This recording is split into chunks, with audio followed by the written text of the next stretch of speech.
Before you start this video, I want you to go back to episode 13, and I want you to watch from minute 20 to 21:50, and I want you to explain to me down in the comments below what that scene means to you, because that scene is so impactful, and the choreography is wonderful, and that scene alone explains what Boku no Hero really is.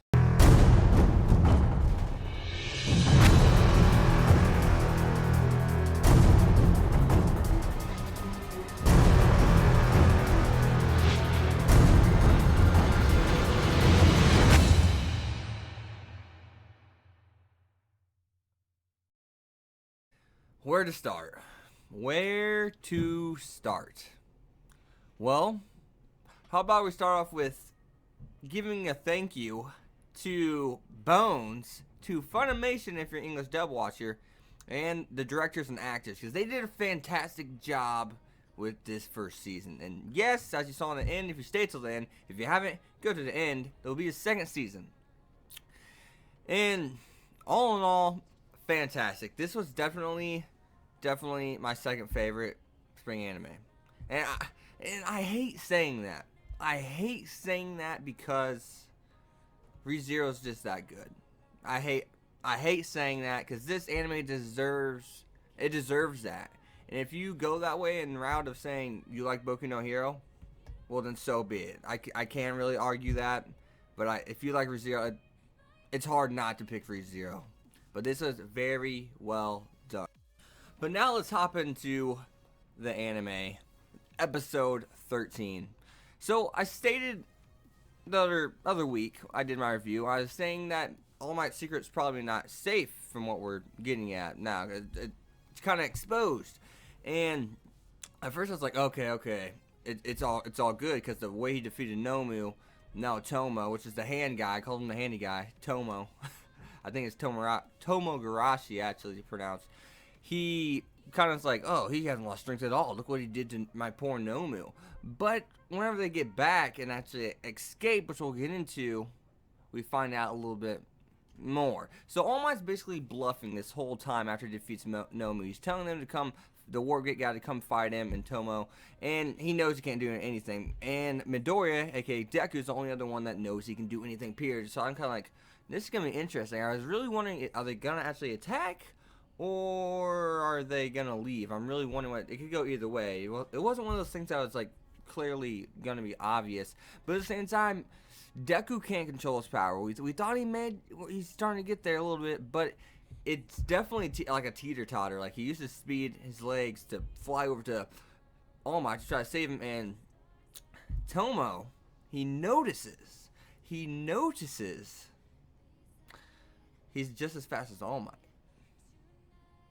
So right there, it's kind of like, okay, wait a minute. Now we get to towards the end, and it's kind of like, wait a minute. This wasn't useless. That kid, he was a lot like All Might.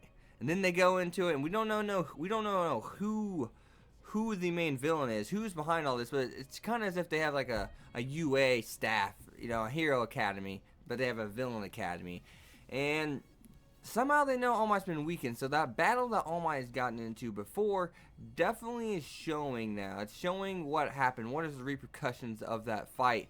They know he's weakened now, and it's got out. It's got out to the villain.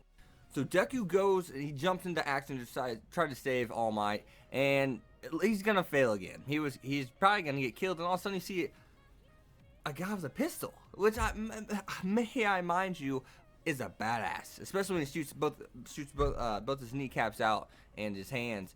I was like, oh god, and after the blood, like, damn, that bullet's actually piercing people out here. That guy's badass. But I do want to know, who's your favorite character out of the teachers, and who has your favorite power? That one guy who looked like an alien that made clones himself was pretty badass too. Given there's two people we didn't get to see. I think it was Lust, her name is, and Lust. No, I'm just kidding.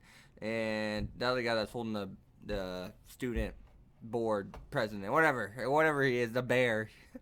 Like, that's so odd that he's a freaking bear. I will say. But the emotional impact and dialogue and the choreography of the moment when Deku's like, I couldn't help you once again. He's like, no, you saved my life once again, Midoriya.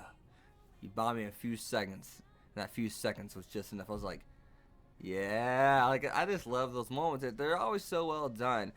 Bones is really doing a great job of making you very invested into these scenes, and it's probably because we're really starting to like the characters. And All Might and Deku, instantly, we literally had a connection with Deku because he reminds us when we were kids, right?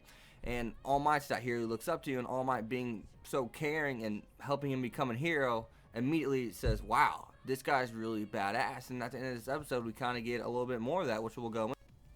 And I really want to go into Aizawa's injuries now, the repercussions of the fight. What happened? So Aizawa, I have it written down, so I'm going to read off this real quick so I make sure you guys know what the hell is going on. His bones in his arms are splintered. His orbital bone is completely destroyed.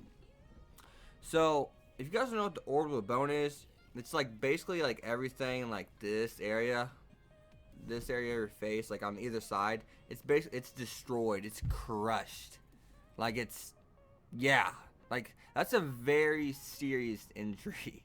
That's a very serious injury, and I'm pretty sure he had skull fractures. They said too, which would make a lot of sense. But yeah, that's everything in here. So that means he is really effed up. He's like he took some serious damage, and they're lucky that he's the only one that did take that damage at all.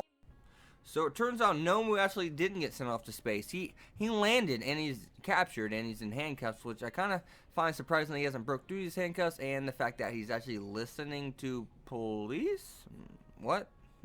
And at the same time, I don't understand how he's I don't know. I don't really understand how he's listening to the police. I'm really interested. Maybe because All Might beat the living shit out of him, he has no power left, I suppose. I thought All Might blew his body up when he did Plus Ultra, but he's there. So the police investigator, head investigator, is actually All Might's best friend. That's kind of like, well, shit. And one thing with characters like him, you can't always like count them out of becoming a villain or being a villain, because he seems kind of odd, honestly, to me. He seems very suspicious. It's just in his attitude. Maybe because he's too nice. That's definitely a reason why you could say, hey, I don't know about this guy. Given we have no reason to think that, but he's definitely like in that kind of position. But yeah, great season. Can't wait till the second season. I am hoping winter. I'm hoping. I've seen nothing for fall, so I doubt it's gonna be fall, because fall's like almost here. But winter, please, winter. Oh man, that'd be great. Spring, that'd be cool too. But winter, please. But as always, guys, sure leave a like, a comment, subscribe. Follow me on Twitter, X25. I'll see you guys next time. Peace.